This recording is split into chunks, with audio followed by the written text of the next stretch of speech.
Great Expectations by Charles Dickens. Volume 2, Chapter 2. Casting my eyes on Mr. Wemmick as we went along, to see what he was like in the light of day, I found him to be a dry man, rather short in stature, with a square wooden face, whose expression seemed to have been imperfectly chipped out with a dull-edged chisel.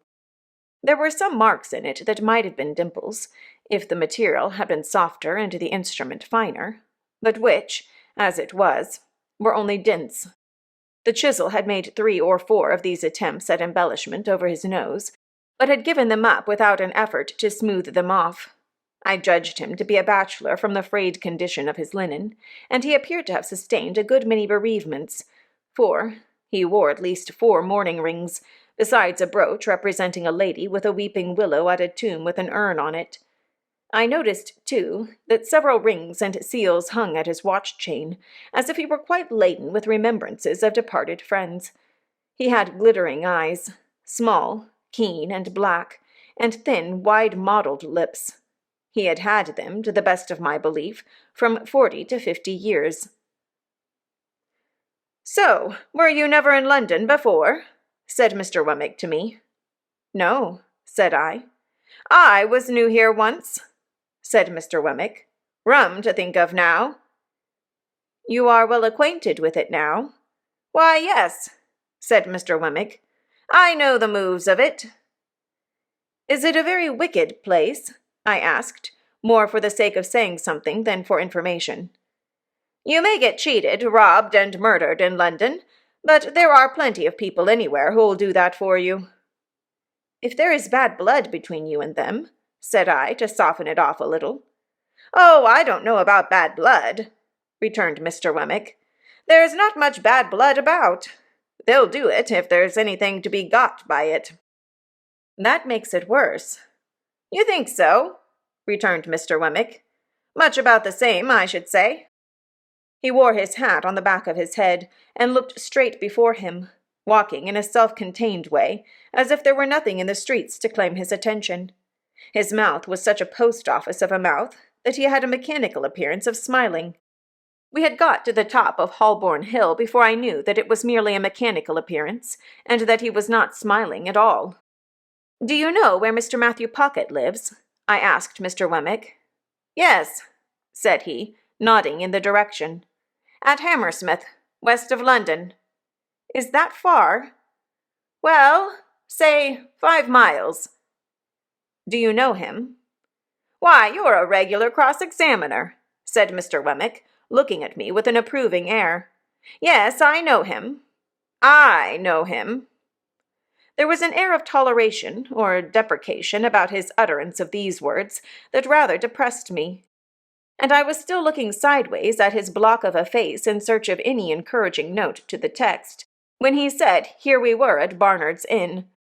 My depression was not alleviated by the announcement, for I had supposed that establishment to be an hotel, kept by Mr. Barnard, to which the Blue Boar in our town was a mere public house, whereas I now found Barnard to be a disembodied spirit, or a fiction, and his inn the dingiest collection of shabby buildings ever squeezed together in a rank corner as a club for tomcats. We entered this haven through a wicket-gate, and were disgorged by an introductory passage into a melancholy little square that looked to me like a flat burying-ground.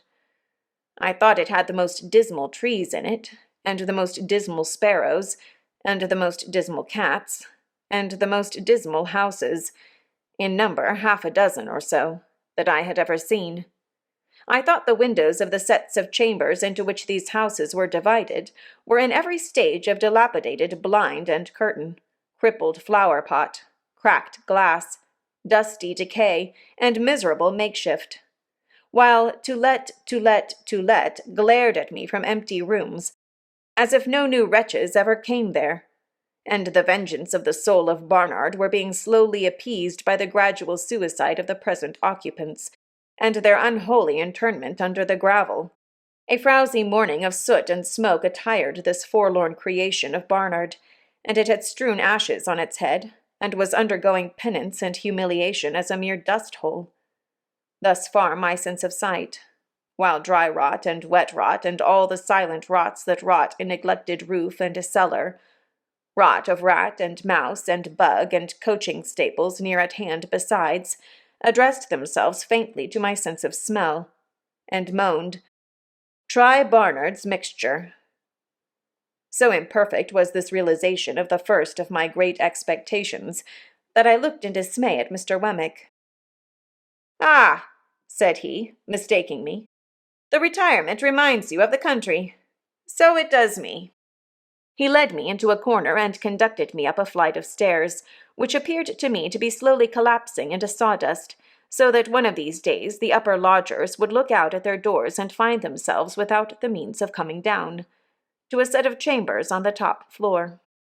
Mr. Pocket, Jr., was painted on the door, and there was a label on the letter-box, "Return shortly."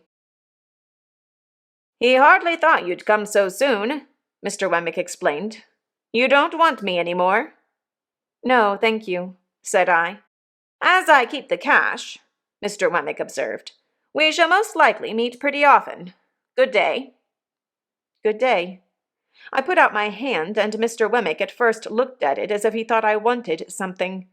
Then he looked at me and said, correcting himself, "To be sure, yes. You're in the habit of shaking hands?" I was rather confused, thinking it must be out of the London fashion, but said yes. "I have got so out of it," said Mr. Wemmick, "except at last. Very glad, I'm sure, to make your acquaintance. Good day." When we had shaken hands and he was gone, I opened the staircase window and had nearly beheaded myself, for the lines had rotted away, and it came down like the guillotine. Happily, it was so quick that I had not put my head out.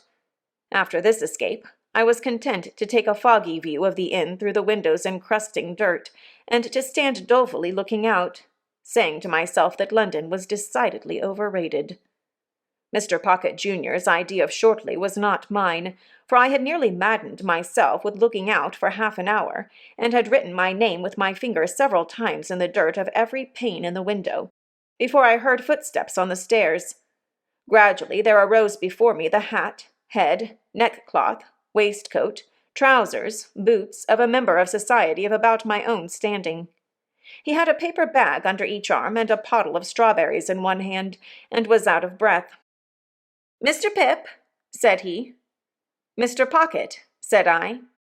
"Dear me," he exclaimed, "I am extremely sorry, but I knew there was a coach from your part of the country at midday, and I thought you would come by that one. The fact is, I have been out on your account. Not that that is any excuse, for I thought, coming from the country, you might like a little fruit after dinner, and I went to Covent Garden Market to get it good." For a reason that I had, I felt as if my eyes would start out of my head. I acknowledged his attention incoherently, and began to think this was a dream. "Dear me," said Mr. Pocket, Jr., "this door sticks so." As he was fast making jam of his fruit by wrestling with the door while the paper bags were under his arms, I begged him to allow me to hold them. He relinquished them with an agreeable smile and combated with the door as if it were a wild beast. It yielded so suddenly at last that he staggered back upon me, and I staggered back upon the opposite door, and we both laughed. But still I felt as if my eyes must start out of my head, and as if this must be a dream. "Pray come in," said Mr. Pocket, Jr. "Allow me to lead the way. I am rather bare here, and I hope you'll be able to make out tolerably well till Monday. My father thought you would get on more agreeably through tomorrow with me than with him, and might like to take a walk about London. I am sure I shall be very happy to show London to you. As to our table, you won't find that bad, I hope, for it will be supplied from our coffee-house here, and, it is only right I should add, at your expense, such being Mr. Jaggers's directions. As to our lodging, it's not by any means splendid, because I have my own bread to earn, and my father hasn't anything to give me, and I shouldn't be willing to take it if he had. This is our sitting-room, just such chairs and tables and carpet and so forth, you see, as they could spare from home. You mustn't give me credit for the tablecloth and spoons and casters, because they come for you from the coffee-house. This is my little bedroom. Rather musty, but Barnard's is musty. This is your bedroom. The furniture's hired for the occasion, but I trust it will answer for the purpose. If you should want anything, I'll go and fetch it. The chambers are retired, and we shall be alone together, but we shan't fight, I dare say. But, dear me, I beg your pardon. You're holding the fruit all this time. Pray, let me take these bags from you. I am quite ashamed. As I stood opposite to Mr. Pocket, Jr., delivering him the bags, 1, 2, I saw the starting appearance come into his own eyes that I knew to be in mine, and he said, falling back, "Lord bless me, you're the prowling boy." "And you," said I, "are the pale young gentleman."